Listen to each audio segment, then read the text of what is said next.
बनाएं और चाहे रूस में बनाएं, पानी हर जगह इसी फार्मूले से बनेगा। आज बन रहा है, कल बनेगा और अगले आने वाले समय में भी बनेगा। ये इसी तरीके से कोई भी बात उसको तर्क कसौटी पर खरा उतरे, उस चीज़ को हमको मानना चाहिए, और जो तर्क की कसौटी पर खरे ना उतरे उसको हमें कभी भी कदापि नहीं मानना, अंधविश्वास में नहीं जाना चाहिए। दूसरी चीज़ है धम्मं शरणं गच्छामि। धम्म का मतलब होता है पारिवारिक और संसार में हम लोगों को अपने परिवार को, समाज में कैसे चलना है, ये धम्म में रास्ते बताए गए हैं। महिलाओं के लिए कहा है कि जो कुशल गृहिणी होती है वो अपने परिवार को, सबको भोजन कराने के उपरांत भोजन करती है, और शयन करने यानी सोने का समय उसका निश्चित होता है। सब परिवार के सब लोग खा पी सो जाएं, उसके बाद अपने दरवाजे देख ले, खिड़कियां सभी बंद हैं, ताला लग गया है कि नहीं लगा है, ऐसी जगह बैठना चाहिए। बुद्ध ने कहा था कि बेटी दूसरे घर की आग को अपने घर में मत ले आना। दूसरे घर की आग, जानते हो दूसरे घर का झगड़ा है, उस झगड़े को आप अपने घर में फैलाएंगी तो कलह होगी, और अपने घर की आग दूसरे घर को ना ले जाना, यानी दूसरे घर की आग जो है, मैं अपने बात दूसरे में कहेंगे तो हंसी के पात्र बनेंगे हम लोग। तो इसलिए कभी भी अपनी बात दूसरे तरीके से, दूसरे मुंह नहीं कहना चाहिए। अगर अपनी परेशानी हम कहेंगे तो लोग उसकी खिल्ली उड़ाएंगे, मजाक बनाएंगे, और आपका कोई भी सहायता नहीं करता है। इसी तरीके से कहा है भिक्खु। भिक्खु के भी संस्कार हैं। जैसे आपने देखा होगा कि जो भीख मांगने वाले साधु होते हैं वो जगह जगह कटोरा लेके मांगते हैं, देखा होगा आपने। परंतु जो बौद्ध बनते होते हैं वो 3 घरों में चारिका करते हैं, यानी भिक्षाटन करते हैं, जहाँ 3 के अलावा चौथे घर में वो नहीं जाएंगे। उनके भोजन का इंतजाम हो जाता है, बस वहीं पे वो शांत हो जाते हैं, उनको पैसे का लालच नहीं होता है। और रही बात है कि जो उपासक उपासिकाएं होती हैं उनके भी संस्कार इसमें धम्म में दिए गए हैं। जैसे कि हमको पैसे का लालच नहीं करना चाहिए। जैसे कहा है कि साईं इतना दीजिए जावे कुटुंब समाए, मैं भी भूखा ना रहूं साधुन भूखा जाए। ये बात कही गई है कि जैसे अगर हम चाहें तो हमें इतना मिलना चाहिए कि हमारे आने वाले अतिथि उसका पूरा संस्कार हो जाए और पूरा परिवार भी कुशल मंगल से रहे। उसी के बाद धम्म पद में बहुत रास्ते बताए गए, पूरे समाज में शांति प्रेम का संदेश दिया गया है। ताइवान की पुस्तक है धम्म पद, उसको सभी लोगों को पढ़ना चाहिए, और उसमें संस्कार दिए हैं। बुद्ध ने कहा था कि इस समाज में जो भी हमारी महिलाएं हैं वो माताएं हैं। उन्होंने संबोधन किया था कि उन्होंने कहा था कि सभी को इनको सम्मान देना चाहिए, और महिलाओं को जब सम्मान मिलेगा तो वही सम्मान अपने बच्चों में प्रेषित करेंगी कि बच्चों को हम कैसे संस्कारित बनाएं, कैसे उनको अच्छा भोजन कराएं। स्कूल भेजने से पहले उनको ताज़ा भोजन बच्चों को दें, उनका नहलाएं धुलाएं, उनके अच्छी तरीके से केयर करें। केयर करने से बच्चे जो हैं अच्छे पढ़ लिख जाएंगे और संस्कारवान हो जाएंगे। जिन घरों में लड़ाई झगड़ा मारपीट दंगा फसाद होता है, बच्चे भी कैसे हो जाते हैं, झगड़ालू प्रकृति के हो जाते हैं। तो ये सब संस्कार अपने अंदर लाना चाहिए। फिर तीसरा है संगम शरणम गच्छामि। संघ का मतलब अच्छे लोगों का संग। संघ कौन है? शीलवान लोग। वैसे आपने देखा होगा आपके हर जगह शहरों में नशेड़ी बहुत एक गुट रहता है, जुआरियों का एक संघ होता है, डकैतों का एक संघ होता है, और एक ऐसे शीलवान लोग होते हैं जो अपने आचार विचार से सब अपने को समाहित करके अच्छे संस्कारित लोग होते हैं। जो शीलों का पालन करने वाले लोगों को हमें साथ में रहना चाहिए। सबसे बड़ी बात है कि हम लोगों को ये पहला शील है कि पाणिपाता वीरमणि सिक्खापदम समादयामि, जिसका वर्णन बोधिसत्व बाबा साहब भीमराव अम्बेडकर ने संविधान में व्यवस्था दी है। संविधान में इन शीलों का पालन करने की व्याख्या दी गई है, जैसे कि हमें अकारण किसी की जीव हत्या नहीं करनी चाहिए। अगर जीव हत्या करते हैं तो हम पर 302 का केस आयद होगा, और उसमें सजाए मौत और आजीवन कारावास भी हो सकता है, आपने देखा होगा। तो इस तरीके से हमें किसी भी जीव की अकारण हत्या नहीं करनी चाहिए। दूसरा, अदिन्ना दाना वेरमणि सिक्खा पदम समादयामि का मतलब होता है कि बिना दी हुई किसी चीज को हमें छुएंगे नहीं।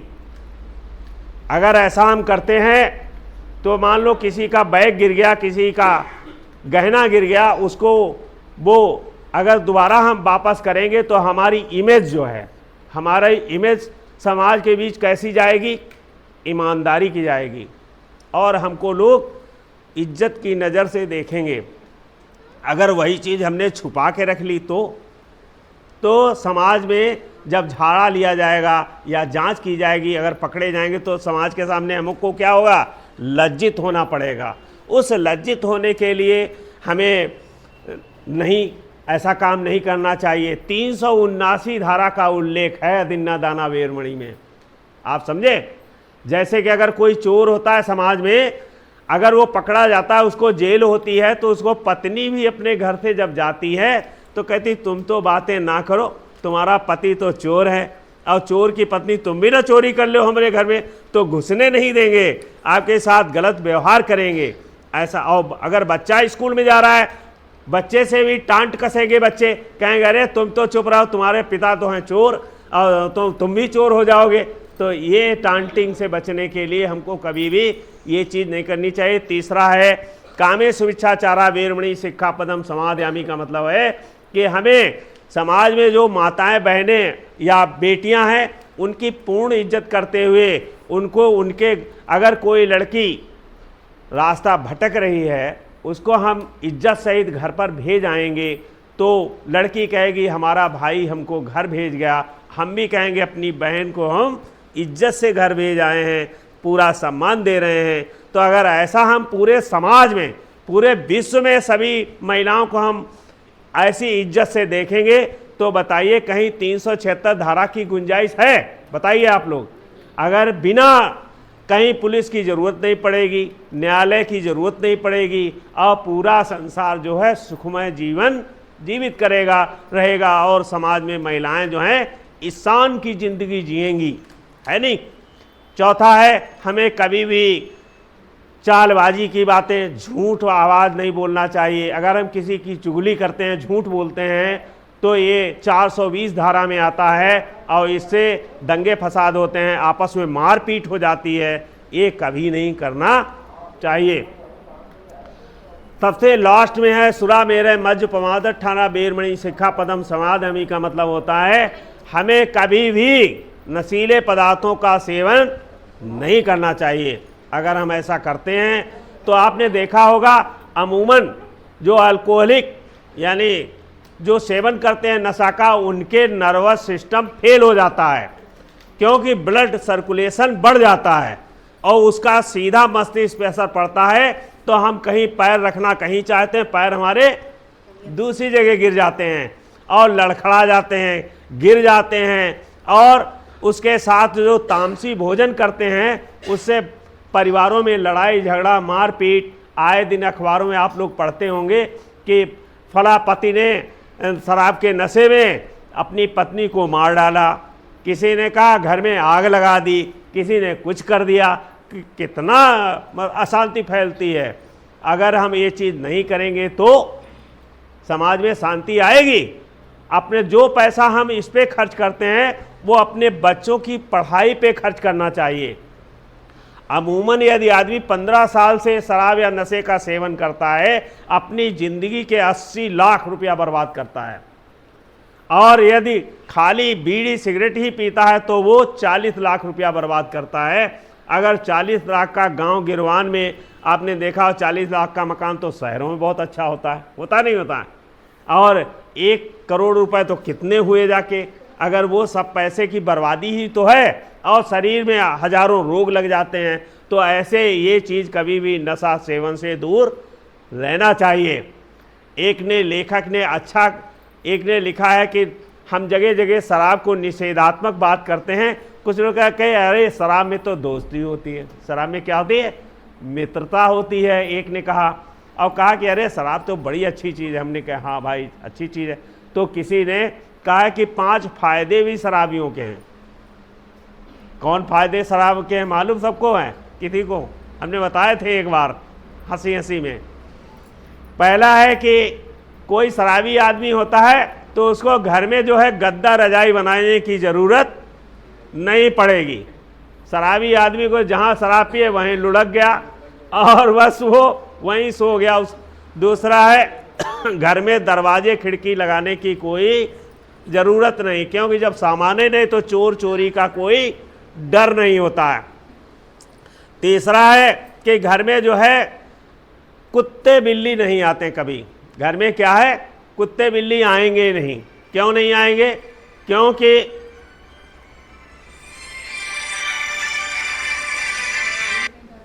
हेलो,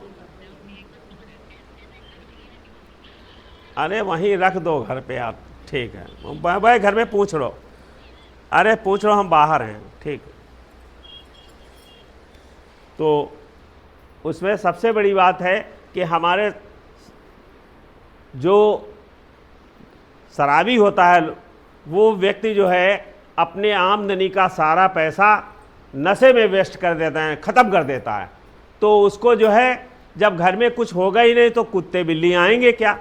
और सबसे बड़ी बात है, कुत्ते बिल्ली के जो शराब पीने वाले व्यक्ति के पैर लड़खड़ाते हैं तो कभी उसको जीवन में कोई कुत्ता काटता नहीं है।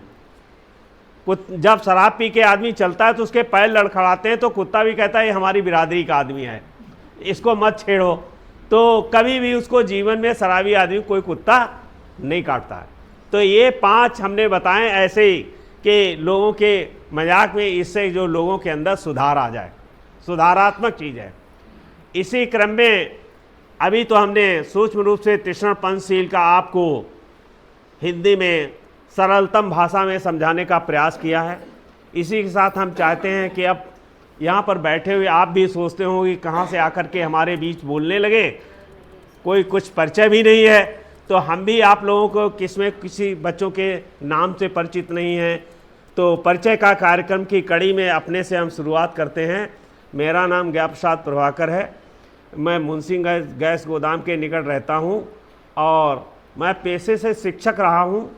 अब मैं सेवानिवृत्त हो गया हूँ, परंतु बोधिसत्व बाबा साहब भीमराव अम्बेडकर के लिए हमने मतलब जहाँ तक मेरा प्रयास रहता है कि समाज को आगे ज्ञानी, संपन्न और हर तरीके से सशक्त बनाने का मैं प्रयास करता हूँ। इसी के साथ मेरा परिचय समाप्त होता है। नमो बुद्धाय, जय भीम सर। और इसी क्रम में मैं क्रमशः चाहता हूँ आप सभी लोग खड़े होकर के शार्ट में अपना परिचय देते चले जाएंगे।